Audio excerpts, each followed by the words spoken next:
የሚመለከቷቸው በወረዳችን በጀግንነታቸውና በጦረኛነታቸው በህብረተሰቡ ውስጥ የሚታወቁና የሚከበሩት በአላጌ ወይም የካናት አምባ አካባቢ የሚገኙ የሀላባ ገበሬዎች ናቸው።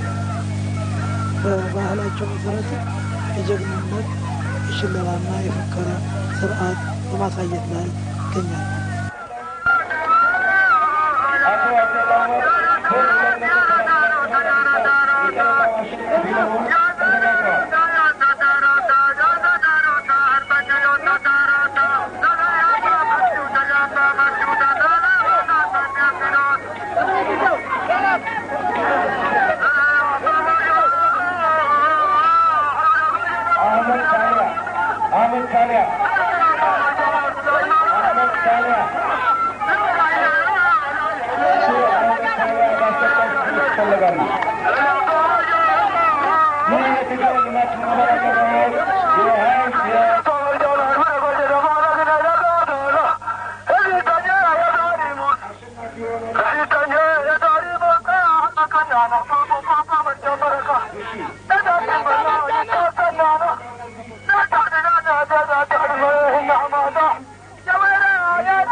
Hey!